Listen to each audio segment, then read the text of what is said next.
नमस्कार, मैं शालिनी और आप देख रहे हैं द बिहार 24 न्यूज। राष्ट्रीय लोक मोर्चा के राष्ट्रीय अध्यक्ष एवं राज्यसभा सांसद उपेंद्र कुशवाहा आज से अपनी यात्रा शुरू कर रहे हैं। इस पर उपेंद्र कुशवाहा से सवाल किया गया तो कहा कि आज से हम यात्रा शुरू कर रहे हैं और बिहार यात्रा हमने नाम दिया है, जिसकी शुरुआत हम आज से कर रहे हैं। पटना से हम अरबल कुर्था जाएंगे, जहां जगदेव बाबू का स्मारक है, वहां सर झुकाएंगे, उनको नमन करेंगे और वहीं से यात्रा का शुरुआत करेंगे। यह यात्रा बिहार के विभिन्न जिलों में होगी, लेकिन चरणबद्ध फर्स्ट पेज में हमने कार्यक्रम बनाया है अरबल, औरंगाबाद, रोहतास, भोजपुर जिला का है। फिर दशहरा के बाद करेंगे। उन्होंने कहा कि 2 से ढाई महीने में पूरा बिहार की यात्रा पूरी होगी। क्या कुछ यात्रा का नाम होगा, कितने दिन का यात्रा होगा? देखिए, बिहार यात्रा हमने नाम दिया है, जिसकी शुरुआत हम आज ही से कर रहे हैं। हम अभी पटना से निकल कर जाएंगे अरवल कुर्था, जहाँ जगदेव बाबू का स्मारक है, वहाँ सर झुकाएंगे, उनका नमन करेंगे और वहीं से यात्रा की शुरुआत करेंगे।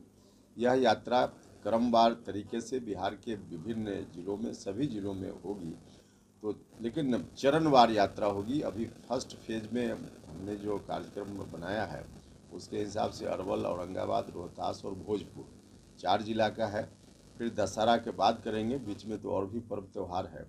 तो मुझको लगता है कि 2 से ढाई महीना में पूरे बिहार की यात्रा पूरी होगी। सर, क्योंकि इस बार जब लोकसभा चुनाव हुआ तो दक्षिण बिहार में देखने को मिला, जिधर आपकी यात्रा है उधर ही एनडीए को ज़्यादा नुकसान हुआ, तो आपको लगता है कि उधर ही मजबूत ज़्यादा करने की जरूरत है? हाँ, देखिए, इसलिए आप देख रहे होंगे कि हम हमेशा पहले भी हमने यात्रा की है और जब जब यात्रा की है अधिकांश बार हमने चंपारण के इलाका से यात्रा की शुरुआत की है। इस बार हम जानबूझकर कुर्था से, अरवल से यात्रा की शुरुआत कर रहे हैं। यही इलाका है मगध का इलाका और फिर उसके बाद शाहाबाद का इलाका, जहां एनडीए के लिए अनुकूल परिणाम, अपेक्षा के हिसाब से परिणाम लोकसभा चुनाव में नहीं आया था। तो क्या कुछ कमी रह गई, नहीं रह गई, उसके आधार पे हम वहाँ लोगों से विमर्श करेंगे, साथियों से, पार्टी के साथियों से, एनडीए के साथियों से और आम जनता से भी।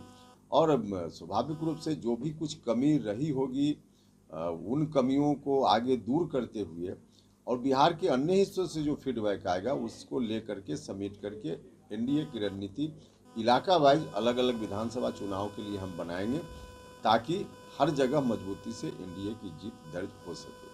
आप भी यात्रा कर रहे हैं, तेजस्वी यादव भी यात्रा कर रहे हैं, वो भी अपने संगठन को मजबूत कर रहे हैं, अगले साल चुनाव होना है। देखिए, अब स्वाभाविक रूप से विपक्ष के लोग हैं तो कुछ तो करते हुए उनको दिखना चाहिए, इसलिए कर रहे हैं। लेकिन उनको भी मालूम है 2020 में कुछ अलग तरीके के फैक्टर थे जिसके चलते उस समय उनको उतनी सीटें आ गई। इस बार वैसा कोई फैक्टर नहीं है, तो कुछ भी यात्रा कर लें उससे उनको कोई लाभ होने वाला नहीं है। वो धीरे धीरे सिमट रहे हैं, सिमट जाएंगे और विधानसभा का चुनाव आने दीजिए। 2010 में जो उनके खाते में चीज़ें आई थी उससे ज़्यादा इस बार अगले विधानसभा चुनाव में नहीं आने वाला है। मुकेश सहनी ने कहा है कि सीएम नीतीश कुमार को रिटायरमेंट ले लेना चाहिए, अब उम्र भी हो गया है, उनका काम बिहार में। देखिए, इस तरह की बात जो लोग भी करते हैं, समझ लीजिए कि बिहार के विकास के विरोधी लोग हैं। हमने सुना है जेडीयू के अंदर से भी यह बात उठी है, यह बहुत ही आपत्तिजनक है।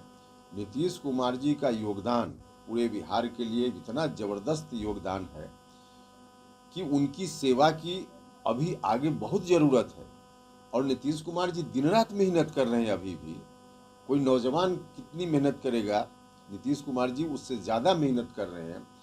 हमेशा किसी जिला में जाकर के समीक्षा करना, लोगों के बीच काम करना, तो उनकी ज़रूरत है, काम कर रहे हैं।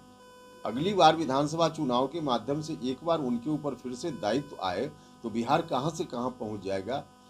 तो अब इसके बावजूद कोई व्यक्ति उम्र का हवाला देकर के नीतीश कुमार जी पर तंज कसे, तो यह बहुत ही आपत्तिजनक है, बहुत ही गलत है।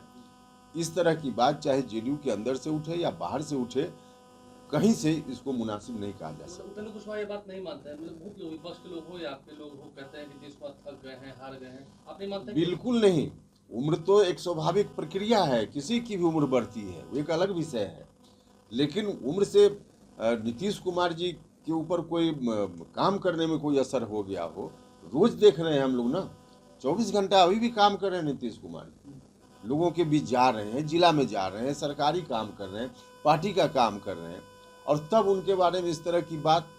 नीतीश कुमार जी का एक लंबा अनुभव है काम करने का। अभी सरकार दिल्ली में, पटना में एक तरह की सरकार है, इसके चलते भी आगे मौका नीतीश कुमार जी को मिले तो बिहार का विकास और तेज गति से होगा। तो अभी जरूरत है नीतीश कुमार जी को फिर से मौका मिले इस बात की, न कि कोई व्यक्ति उम्र का हवाला दे करके उनको रिटायर होने की बात करे, तंज कसे। यह बहुत ही ऑब्जेक्शनेबल है। अब तक के लिए बस इतना ही। देखते रहिए द बिहार 24 न्यूज़।